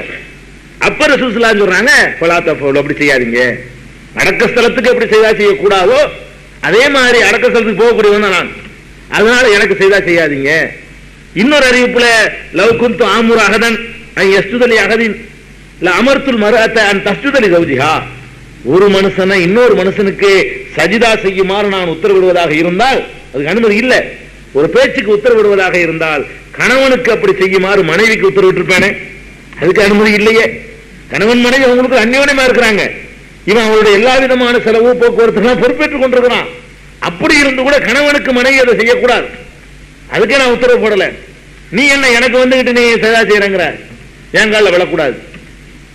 இவ்வளவு கடுமையாக சொல்லி 14 நூற்றாண்டை காப்பாத்திட்டு வர்ற மாதிரி வாழ்ந்துகிட்டு இருக்கிற காலத்திலே நான் சொல்றேன் கேட்க மாட்டேங்கிறாங்க. இந்த தலைவர்களை பாருங்க, இந்த தலைவருக்கு இந்த இன்னைக்கு உள்ள தலைவருடைய வித்தியாசம் என்னன்னா, நான் வேணும் தாங்க சொல்றேன் விழுந்துடுறாங்க. இந்த தலைவருடைய எப்படின்னு கேட்டா சொன்னா மீற மாட்டாங்க. இந்த தலைவர் எப்படின்னு கேட்டா ஒரு சொன்னாருன்னா நடிக்கிறது நமக்கே தெரியும், சும்மா சொல்றாண்டு. அதாவது நான் உழுவ போறேன்னு வைக்கலாம் காலில், அப்ப தலைவர் என்று சொல்றாரு உழுவாதப்பாண்டு. எனக்கு அர்த்தம் என்ன தெரியும்னா உழுவ சொல்றான்னு நான் வளைக்கிறேன். அவன் உழுவாதன்னு சொல்றான்னு அவன் வாயில தான் சொல்றான், உள்ளத்துல என்ன வச்சிரு, அதனால நான் மீறுறேன், எனக்கு நல்ல மனசுக்கு என் மனசுக்கு தெரியுது, இவன் சும்மா சொல்றான், இவன் உழுவுறது ஆசைப்பட்டு தான் இப்படி சொல்றான், பேப்பர்காரனுக்காக வேண்டி விமர்சிக்க கூடாதுக்காக சும்மா இப்படி சொல்றான்னு நான் நாளைக்கு விழுகிறேன். உழுந்தா இப்படி மிதிப்பான் அடிப்பான் கிட்ட வராதான்னு சொல்லுவான், நான் விட மாட்டேன். அப்ப ரசூல் ஸல்லல்லாஹு அலைஹி வஸல்லம் சொல்றாங்க, அன்னைக்கு சொன்ன ஒண்ணுதான், அன்னையில இருந்து 14 நூற்றாண்டாச்சு, எவனாச்சும் விழுந்தானா? 1400 வருஷத்துக்கு தாண்டின பிறகு கூட அவங்க உசுரோட இருக்கும்போது விழுந்ததில்லை, அவங்க அடக்கஸ்தலத்துல யாரும் விழுந்ததில்லை. உத்தரவுன்னு அப்படி அந்த உள்ளத்துல போய் தைக்க, அந்த உத்தரவு நெசமா சொல்றாங்கன்னு முதல் வழங்கணும், மக்களுக்கு நம்பிக்கை இருக்கணுங்க. இந்த உத்தரவு உண்மையில தான் வருது, அந்த ஏன்னா அவர் பெர்ஃபெக்டான வாழ்க்கை நடந்தவருடைய வாய்கள் வந்தா தான் நெசமா சொல்றாங்கன்னு விளங்கிக்கிறேன். அரசியல் என்ன செய்வான்னா, மக்களே நீங்கள் மரத்தை எல்லாம் வெட்டக்கூடாது, பஸ்ஸுகளை எல்லாம் கொளுத்தி விடாதீர்கள் சொல்லுவான். நாளைக்கு பத்தி எரியும், கொளுத்தாங்கன்னு கொளுத்து அர்த்தம் அதுக்கு. அதாவது அவனுக்கு என்ன அதை பத்தி சிந்திச்சே இருக்க மாட்டாங்க. இந்த மாதிரி பண்ணிவிட்டார்கள், நீங்கள் பஸ்ஸுகளை கொளுத்துவது நம்முடைய நோக்கம் இல்லை, மரங்களை வெட்டுவது நம்முடைய நோக்கம் இல்லைமா. காலையில பார்த்தா மரங்கள் சாஞ்சு கிடக்கும், பஸ்ஸுகள்லாம் கொளுத்தப்படு, என்ன அர்த்தம் இருக்கு? அழகா புரிஞ்சுக்கிறான், செய்யாத செய்யுன்னு அர்த்தம். இப்படிலாம் வழிமுறை எல்லாம் இருக்கு, ஏன்டா அப்படி செய்யாம இருக்கிறீங்கிறத அப்படி வந்து அப்படிதான் சொல்ல முடியும், கொளுத்துன்னு சொல்ல முடியும். இவன் கேஸ்ல மாட்டிக்கிற கூடாது, அவன் மாட்ட மாட்டு போறான், இவன் மாட்டக்கூடாதுல, கொளுத்துன மேடையில பேச முடியும், கொடுத்தாதன்னு பேசி இப்படிலாம் வழி இருக்குடா, ஏன்டா செய்யாம இருக்கிறாங்க. வேற கட்சிக்காரர்கள் தலைவர்களுக்காக செய்கிறார்கள், அதை பார்த்து நீங்கள் செய்து விடாதீர்கள். அப்படி அது ஹிக்மத்தை அப்படி ஏத்துறது அரசியல்வாதி. இவங்க பாஷைக்கு அர்த்தம் என்னன்னு வழங்குதா? இந்த மனிதத்துக்கு கிடையாதுங்க, சொன்னா என்ன சொல்றாதான், வெளியே ஒண்ணு உள்ள ஒண்ணு கிடையாது. அதனால அந்த வார்த்தைகள் உள்ளத்துல சக்கியது. ஒரு சின்ன சம்பவம், இவர் உள்ளத்துல ஒரு வார்த்தைகள் ஆளுங்கிறதுக்கு ஒரு ஆதாரம் சொல்வதா, சான்று சொல்றதா, ஆயிரக்கணக்கில் சொல்லலாம்.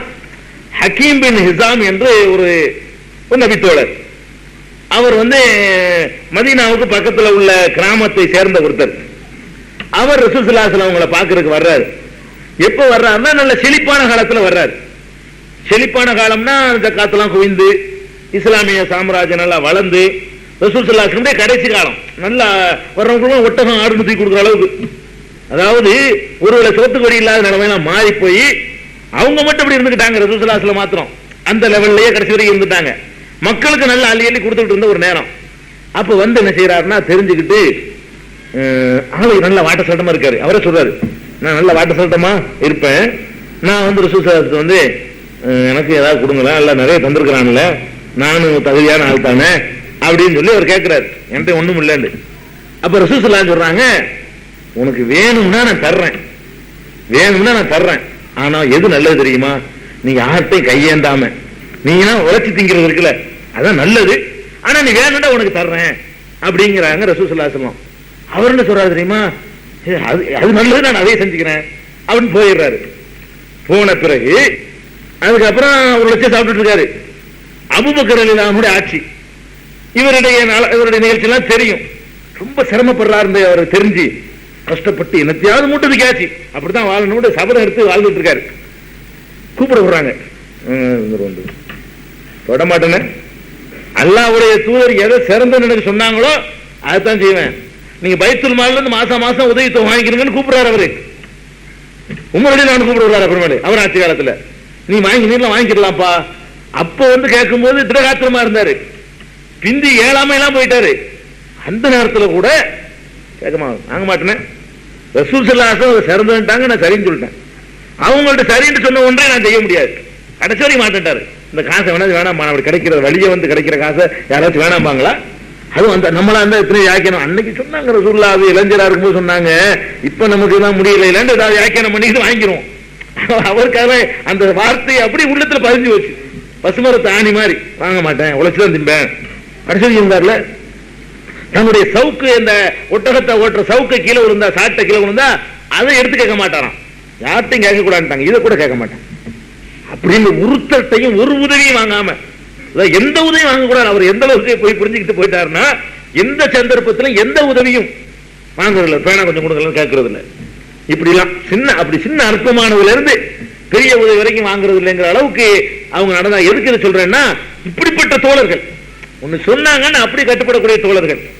அதனால ஏன் கட்டுப்பட்டாங்கன்னா, உண்மையாக சொல்ற காரணத்தினாலதான். அதுல கூடுதல் குறைவுலாம் கிடையாது, நடிக்கிறது கிடையாது, யதார்த்தமா சொல்றதுக்கு ரெண்டு அர்த்தமே கிடையாது. எதை சொல்றாங்களோ அந்த சொல்லுடைய அர்த்தம் தான். உள்ள ஒண்ணு வச்சுட்டு வெளியே ஒண்ணு சொல்றதுங்கிறது கிடையாதுன்றது விளங்கி வச்சிருந்தாங்க. அதனால சைதா செய்வான்னு கேட்டதுக்கு வேணாண்டாங்க. அன்னோட முடிஞ்சிருச்சு. அதுக்கு பிறகு யாரும் செய்யவே இல்லையே. அந்த ரசூலுல்லாஹ் விரும்பல, இது விரும்பலன்னு செய்ய மாட்டாங்க. அவங்க விரும்புறாங்களான்னு மட்டும் தான் பார்ப்பாங்களே தவிர விரும்பலன்னு செய்ய மாட்டாங்க. அவங்க விரும்பாத ஒன்றை முகபத்து நம்ம செய்யக்கூடாது, அப்படி புரிஞ்சு வச்சிருந்தாங்க. அதே மாதிரி அனஸ் ரலியல்லாஹு அறிவிக்கிறாங்க, உலகத்தில் உள்ள படைப்பினங்கள்லயே எங்களுக்கு ரசூல் ஸல்லல்லாஹு அலைஹி வஸல்லம் அவர்களை விட விருப்பமானவர் யாரும் கிடையாது. அனஸ் ரலியல்லாஹு சொல்றாங்க, உலகத்தில் உள்ள யாரை விட ரசூல் ஸல்லல்லாஹு அலைஹி வஸல்லம் தான் எங்க உள்ளத்துல அதிகமான விருப்பத்துக்குரியவங்க. அவங்க அளவுக்கு நாங்க தாய் தந்தை யாரையும் கூட நேசிக்க மாட்டோம். அப்படி இருந்தும் கூட நான் சஹாபாக்களாகிய நபித்தோழர்களாகிய நாங்கள் ஒரு சபையில் நாங்கள் இருப்போம். இருக்கும் பொழுது நபி ஸல்லல்லாஹு அலைஹி வஸல்லம் அவர்களை கண்டுவிட்டால் யாரும் எந்திரிக்க மாட்டோம். இன்னொரு ரிவாயத்தில் அறிவிப்புல எங்களை நோக்கி அவர்கள் வந்தால் நாங்கள் எந்திரிக்க மாட்டோம். இப்படி உட்கார்ந்துருப்போம், எல்லாரும் உட்கார்ந்துருப்போம்.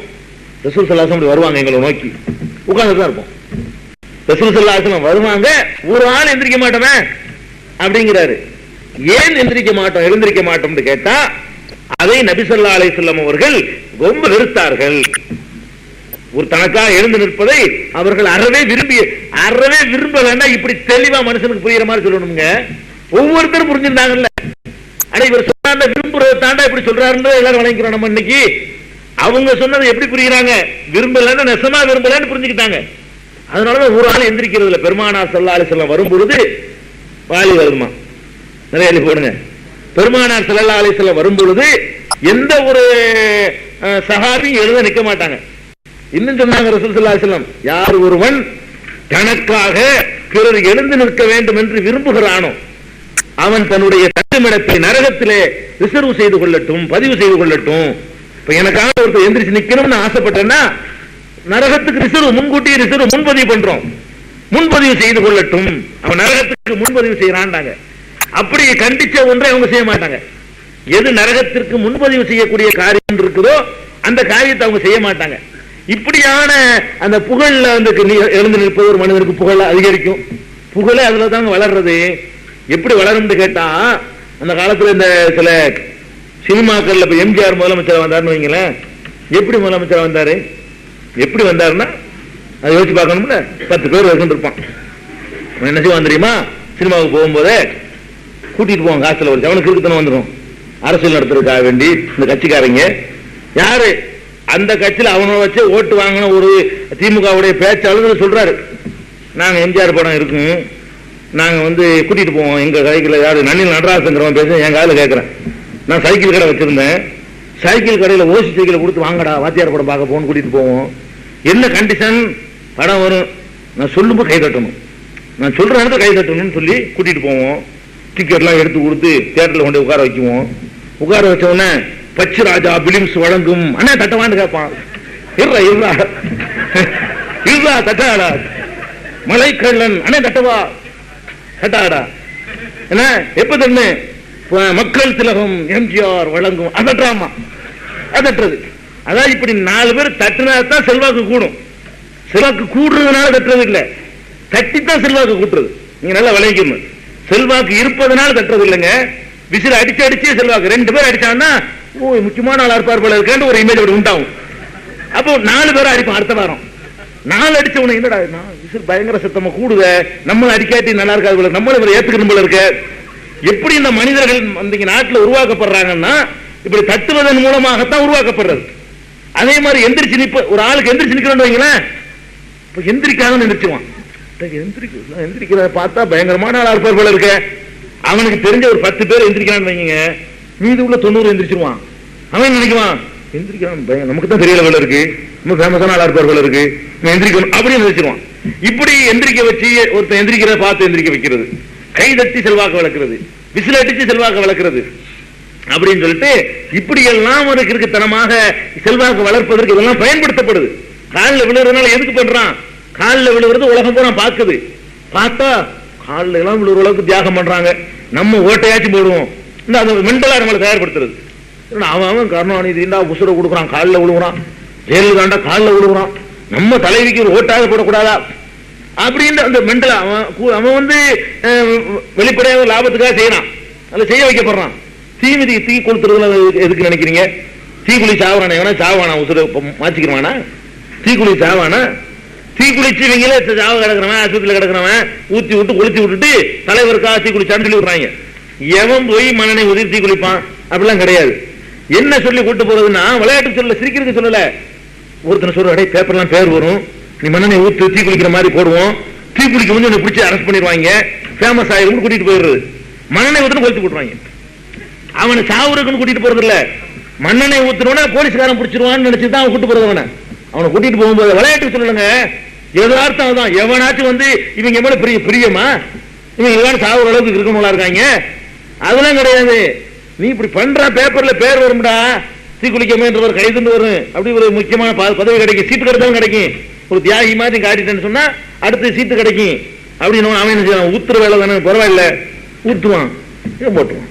அரசியல் நடத்துறான், இவனை வச்சு ஜெயிக்கிறவன் இருப்பான்ல, அவன் கொளுத்தி விட்டுருவான். ஐயோ ஆமான ஆளு குளோஸ். எதுக்கு இது? இப்படி எல்லாம் தீ குளிக்கிறான்னு செல்வாக்கு ஏறும். அதாவது மக்கள் எவ்வளவுக்கு கீழே போறான் அவனுக்காக வேண்டி அவ்வளவுக்கு இவனுடைய மதிப்பு ஏறும். இவனுக்காக மக்கள் கீழே போகணும், தன்னை நாயை விட கீழே ஆக்கிக்கிறணும், காலை விழுந்து கழுவணும், காலில் விழுந்து கும்பிடணும், அவன் நாக்குனால சொல்லக்கூடாத வார்த்தையெல்லாம் அதெல்லாம் சொல்லி அவனை புகழணும்.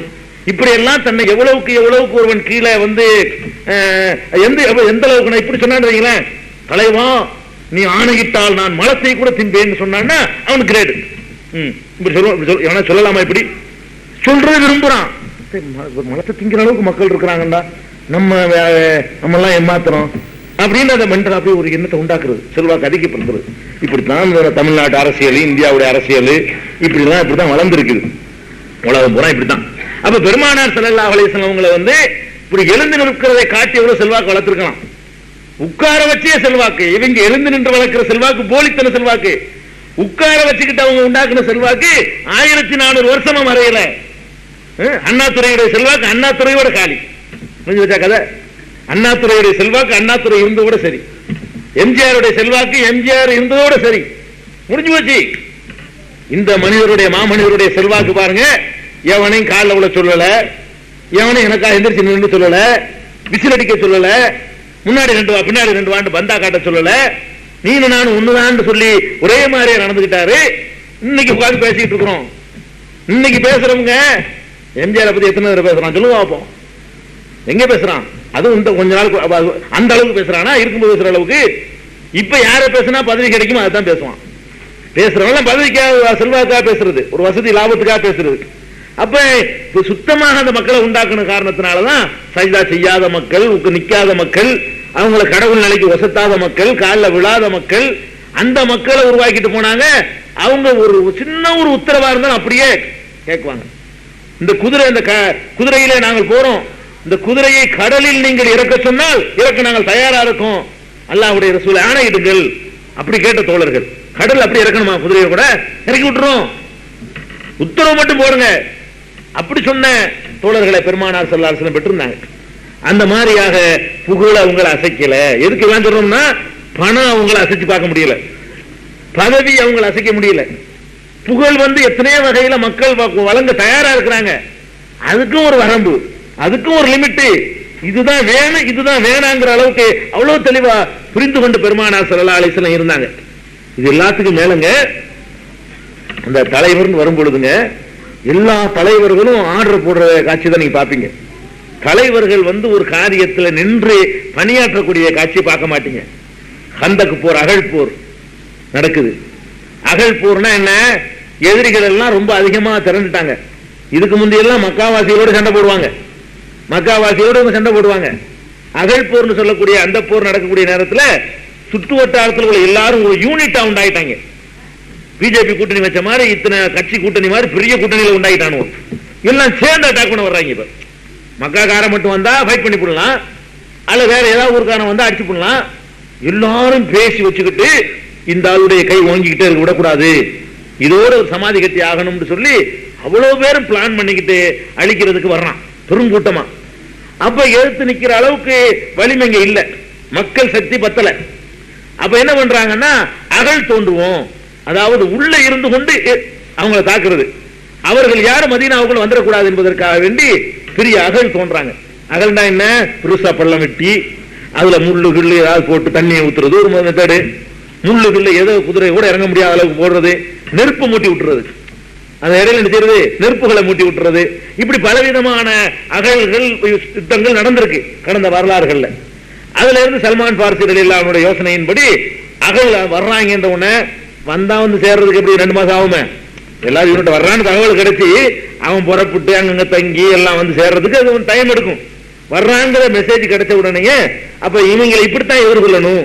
போய் எதிர்கொண்டோம்னா ஒரு நசிக்கு குருவி கொஞ்சம் அமுக்கிறமா அமைக்கிறாங்க, கோழி கொஞ்சம் அமுக்கிறமா அமைக்கிறாங்க, பெருங்கூட்டம் வருது, நம்ம கொஞ்சமா இருக்கிறோம், இங்க இருந்து கொண்டு அம்புகளை எய்து அவங்க தாக்கிக்கிறோம் அப்படின்னு சொல்லி என்ன செய்யறாங்க, உணவுகள்லாம் ரெடி பண்ணிக்கிட்டாங்க. முற்றுகையிடுவாங்க.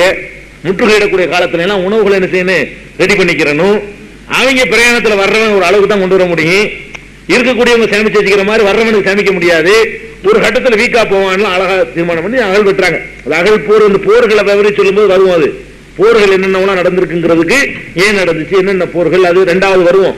அந்த அகழ் போர்ல அகழ் வெட்டுறாங்கல்ல, வெற்றவர்கள்ல ஒருவராக இவங்களும் வெட்டுறாங்க. ரசூல் ஸல்லல்லாஹு அலைஹி வஸல்லம் அவங்கள எல்லாரும் மம்மட்டி பிடிச்சி அகழ் வெட்டுறாங்க. ஒரு ஃபார்மாலிட்டிக்கு துவக்கி வைக்கிறது இல்ல, அவங்களே அகழ் வெட்டுறாங்க, எல்லாரும் வெட்டுறாங்க. அப்ப ரசூல் ஸல்லல்லாஹு அலைஹி வஸல்லம் அவங்களும் அந்த சோதனையான நேரத்தில் வந்து அகழ வெட்டுறாங்க. வெட்டும் பொழுது அந்த மண்ணு வந்து வெட்டுனதுல, அதாவது ஃபார்மாலிட்டிக்கு வெட்டுவாங்கல்ல சில பேர், அதாவது வெட்டுன்னு காட்டுறது வெட்டுவாங்க, வேலை செய்யறார்கள் நீங்க பார்க்கலாம். கூட்டுப்புற சேர்ந்து நின்றுக்கிட்டு இப்படி இருப்பான், நான் சேர்ந்துட்டு. சில பேர் நெசமாக வெட்டுன்னு வெட்டுவான், சில பேர் என்ன செய்வானா இருந்தோன்னு கணக்கு காட்டுறக்கான நின்றுட்டு வேலை திருடன் இவனுக்கு பேரு எல்லாத்துலயும் உண்டு. சம்பளம் வாங்கிட்டு வேலை செய்யறதுலயும் பல விதமான ஆளுக்கு இருப்பாங்க. வாங்குற சம்பளத்துக்கு வேலை செய்யணும், கடையில 10 பேர் இருக்கான், 8 பேர் நல்லா வளர்ப்பான், 2 பேர் என்ன செய்வான் தெரியுமா அப்படின்பான். முதலாளி வரும்போது மட்டும் என்ன அப்படிமா மற்றவங்க நின்றுட்டு இருப்பான். கஸ்டமர் வந்து கண்டுக்கவே மாட்டான், மற்றவங்க பார்த்துட்டு இருப்பாங்க. அது நமக்கு சம்பளம் வாங்குற மாதிரி வேலை செய்யணும், வேலையில திருடக்கூடாதுன்னு நினைக்கிறது இல்ல. இப்படி எல்லாத்துலயும் இருக்கிறாங்க. தலைவர்கள்லயும் இந்த மாதிரி உள்ளவங்க எல்லாம் இருப்பாங்க. ரசூல் ஸல்லல்லாஹு அலைஹி வஸல்லம் வெட்டுறாங்களே, அகழ் வெட்டுறாங்களே, அப்ப அகழ் வெட்டுறதுனால அந்த மண் இருக்குல்ல, அகழ் வெட்டின மண்ணு அக்குள் வரைக்கும் மண், அந்த நெசமாவே ஊந்து வேலை செஞ்சா எப்படி இருக்கும், ஒருத்தன் ஒரு உழைப்பாளி வேலை செஞ்சு வருமான வயல்ல அவனை நீங்க பார்த்தா உங்களுக்கு தெரியும், உடம்பு பூரா மண்ணா இருக்கும்ல, அப்படி அந்த காட்சி தரக்கூடிய நிலையில வெட்டிட்டு இருக்காங்க. வெட்டுறாங்கன்னா நெசமா வெட்டுறாங்க, மண்ணை வாரி வீசுறது, மேல கீழே மூஞ்சி கைகால் எல்லாம் அப்படி மண்ணால் வந்து இப்படியே மூடப்பட்ட நிலையில ரசூல் ஸல்லல்லாஹு அலைஹி வஸல்லம் கந்தக்கு அகழ் போர்ல அந்த அகழ் வெட்டின காட்சியை நாங்க பார்த்தோம். அதுலயும் என்ன செய்யறாங்கன்னா வயிற்றுல கல்லு கட்டி கொண்ட நிலையில, வறுமையை தாங்க முடியாம வயிற்றுல கல்லு கட்டி கொண்ட நிலையில ரசூல் ஸல்லல்லாஹு அலைஹி வஸல்லம் அப்படி இருந்தாங்க என்பதை எல்லாம் நம்ம அந்த அகழ் போர் வரலாற்றுல பார்க்கிறோம். அதே மாதிரி மஸ்ஜித் நபவி மதீனாவுல பள்ளிவாச கட்டும் போது என்ன செஞ்சாங்கன்னு நம்ம சொன்னோம். அவங்களும் எல்லாரோடும் சேர்ந்து கல் எடுத்து கொடுக்குற காட்சியை பார்க்கிறோம். எல்லாத்துலயும் எல்லாம் நீ நான் ஒண்ணு, தலைவன் நான் தனியான ஆள் கிடையாது, நீ நான் எல்லா வகையிலும் ஒண்ணுதான் என்ற அடிப்படையில தான் பெருமானார் ஸல்லல்லாஹு அலைஹி வஸல்லம் சாதாரண ஒரு மனிதர் மாதிரி தான் எல்லாத்தையும் நடந்திருக்கிறாங்க. ஒரு சந்தர்ப்பத்துல ஆயிஷா கிட்ட அவங்களை பத்தி கேட்கிறாங்க. ரசூல் ஸல்லல்லாஹு அலைஹி வஸல்லம் வெளியில தான் இப்படி இருக்கிறாங்க, எல்லாத்தையும் வீட்டுல எப்படி இருப்பாங்க, அது ஒரு பெரிய அளவுகள் இல்ல, வீட்டுல எப்படி இருக்குன்னு பெரிய அளவுகள் தானுங்க. வெளியில எல்லாம் எப்படி இருந்தாலும் வீட்டுக்குள்ள வந்து வேற மாதிரி தான் ஒரு மனிதனுக்கு இருக்கும். வீட்டுல எப்படி இருப்பாங்க, வீட்டுல இருக்கிற நேரத்தில் என்னவெல்லாம் செய்வாங்க அப்படிங்கும் பொழுது ஆயிஷா நாயகி சொல்றாங்க, யகூனு ஃபீ மிஹ்னத்தி அஹ்லி, வீட்டு வேலை இருக்குல்ல அதுல துணை செஞ்சுக்கிடுவாங்க, காய்கறி வெட்டுவாங்க, வேற காரியங்கள் ஏதாவது பண்ணிக்கிடுவாங்க, வீட்டுல நாங்க செய்யற வேலைகளை எல்லாம் அவங்களும் சேர்ந்து பங்கெடுத்துக் கொள்வாங்க என்று ஆயிஷா நாயகி சொல்றாங்க. அதே மாதிரி தம்முடைய ஆடைகளை அவங்களே தைத்துக் கொள்வார்கள். ஆயிஷா நாயகி வளர்க்குறாங்க. சாதாரண மனிதருங்கிறத காட்டுற மாதிரி கிழிஞ்சு போச்சு ஆடையை தச்சுக்கிறேன்னு டெய்லர் கடையில அந்த காலத்தில் கிடையாது, அவங்கவுங்க தான் அவங்க சட்டைகளை தச்சுக்கிற வேண்டியிருக்கும். பெரும்பாலும் வீட்டில் பொன்னாட்டை கூட தைக்க சொல்லுவாங்க. ரசூல் ஸல்லல்லாஹு அலைஹி வஸல்லம் தானே தான் செய்வாங்க. தன்னுடைய ஆடை கிழிந்து போச்சுன்னா அது அவங்களாக உட்காந்து தச்சுக்கிட்டு இருப்பாங்க. அவங்களுடைய செருப்பு அருந்து விட்டால் அவங்களுக்கு தெரிஞ்ச முறையில் அவங்க தான் தச்சுக்கிடுவாங்க. இந்த மாதிரி சக்கிலியை தொழில் செய்யக்கூடியவங்க அன்னைக்கு கிடையாது, அவங்க பாத்துக்கிறேன்னு. ஆனால் ரசூல் ஸல்லல்லாஹு அலைஹி வஸல்லம் அவங்களுக்கு எல்லாம் செய்ய ஆளுக்கு ரெடியா இருக்குது, மனைவியே செய்யறதுக்கு ரெடியா இருக்கிறாங்க. தன்னுடைய செருப்பை தானே பழுது பார்த்துக் கொள்வார்கள். ஆயிஷா சொல்றாங்க, தம்முடைய செருப்பை தாமே பழுது பார்த்துக் கொள்வார்கள், தம்முடைய ஆடையை தாமே தைத்துக் கொள்வார்கள், தம்முடைய வேலைகளை தாமே செய்து கொள்வார்கள். வீட்டில் உள்ளவர்களுக்கும் என்ன செய்வார்கள், உடந்தையாக வேலையில பங்கெடுத்துட்டு இருப்பாங்க. எந்த அளவுக்குன்னா ஒரு நாள் ரசூல் ஸல்லல்லாஹு அலைஹி வஸல்லம் அவர்கள் கறி வெட்டிக்கிட்டு இருக்கிறாங்க. இது யார் செய்யற வேலை, நம்ம சமூக அமைப்புல பொம்பளை செய்யற வேலை. இதெல்லாம் செஞ்சா பொண்ணையும் செட்டின்றாங்க. எங்க ஊர்ல எல்லாம் பொம்பளை அந்த வேலை செஞ்சுட்டு இருக்கிறான், இந்த வேலையும் செய்ய முடியுமா, அடுப்பாங்கிற வேலை ஆம்பளை செய்யலாமா அப்படின்னு நினைச்சிட்டு இருக்கிறது. என்ன ஆம்பளைன்னா வேற வேலையை திங்கிறதுக்கு மட்டும் போவாங்க, செய்ய மாட்டாங்க வேலை. அப்ப ரசூல் ஸல்லல்லாஹு என்ன பண்றாங்கன்னா அந்த கறியை வெட்டிட்டு இருக்கிறாங்க. வெட்டிக்கிட்டு இருந்தோடனே பிலால் வந்து வக்து தொழுகை டைம் ஆச்சு காம சொல்லுவான்னு கேட்கிட்டவன அப்படியே போட்டு விட்டு தொழுகை சென்றார்கள், ஒழு செய்யல அப்படின்னு வருது. அப்ப இந்த கறியை வெட்டிக்கிட்டு இருந்தாங்கன்னா என்ன என்ன அர்த்தம் இருக்கு? ஒன்னாவது கறி வந்திருக்கு, அது வெட்டி கொடுக்குற வேலையை ரசூல் ஸல்லல்லாஹு அலைஹி வஸல்லம் மனைவிக்கு துணையா உறுதுணையாக நின்று அந்த வேலையை பார்த்து கொடுக்குறாங்க. கறி வெட்டி கொடுக்கணும், கூட குறைய இது பண்ணணும். பெத்த பிள்ளையே தலை தண்ணி ஊத்துறது கூட வரமாட்டாங்க. ஒரு ஆம்பளை வீடுகளில் ஹெல்ப் பண்றது இல்லை. மனைவிக்கு அவ்வளோ ஒரு பொம்பளை தானே, அவ்வளோ ஒரு நம்மள மாதிரி ஒரு ஜீவன் தானே, ஒரு எவ்வளவுதான் கஷ்டப்படுறது அதெல்லாம் பங்கெடுக்க நினைக்க மாட்டேங்கிறான். என்னமோ தானே ஒரு பெரிய தனிப்பிறவி மாதிரி நினைச்சுக்கிட்டு இருக்கிற காட்சியை பார்க்கிறோம். அதான் ரசூல் ஸல்லல்லாஹு அலைஹி வஸல்லம் சொன்னாங்க, ஹைருக்கும் லி அஹ்லிஹி, உங்கள சிறந்தவன் யாரு தெரியுமா? அளவுகோல். வெளியில எல்லாம் சிறந்தவனா இருந்துடலாம், அது கொஞ்ச நேரம் தானே வெளி உலகம், நடிச்சிடலாம். இன்னைக்கு பார்த்தாலும் நான் நாளைக்கு பார்க்க போறது இல்லை. இன்னைக்கு உங்கள்கிட்ட வேணும், உங்கள்கிட்ட நாளைக்கு பார்ப்பேன், இப்படி நடந்துட்டு போயிடலாம். வீட்டுல அதே மூஞ்சி தினம் பார்க்கணும், ஒரே மாதிரி நடந்துட்டு இருக்கணும், காலமெல்லாம் நடிக்க முடியாது. அங்க நல்லவனா இருக்கணும், அதான் அளவுகோல். ஹைருக்கும் லி அஹ்லிஹி, குடும்பத்துக்கு யார் நல்லவனோ அவன் தான் உங்களில் நல்லவன். நல்லவன் ஒருத்தனை அளவுகோல் பண்றதா இருந்தா குடும்பத்தில் நல்லவனா நடக்கணும். பொண்டாட்டி பிள்ளைகளுக்கு நல்லவனா நடக்கக்கூடியவன் எவனோ அவன் தான் உங்களில் நல்லவன். ஆனா ஹைருக்கும் லி அஹ்லி, நான் எனது குடும்பத்தில் நான் ரொம்ப நல்லவன் நடந்துக்கிறேன். கேட்டு பார்த்துக்க யார், என்னுடைய குடும்பத்தில் நான் அவ்வளவு நல்லவனாக நடந்து கொண்டிருக்கிறேன் சொல்லி குடும்பத்திலையும் நல்லவனாக, அங்கேயும் அதாவது மனைவியோட தன் பெரிய எல்லா வகையிலையும் உயர்ந்தவன், நீ எனக்கு அடிமை அப்படி நடத்தல. எல்லாத்திலையும் பங்கு, எல்லாத்திலையும் ஒரு சமமான உரிமை, சமமான அந்தஸ்து. அந்த மாதிரி பெருமானார் ஸல்லல்லாஹு அலைஹி வஸல்லம் வந்து எந்த வகையிலையும் தன்னை வந்து ஒரு தனிய பிறவியாக அவங்க வந்து கருதி கொண்டதே இல்லை. இது பெருமானார் ஸல்லல்லாஹு அலைஹி வஸல்லம் அவங்களுடைய புகழ், அந்தஸ்து, செல்வாக்கு இவைகளெல்லாம் அவர்களை மயக்கல. அதுல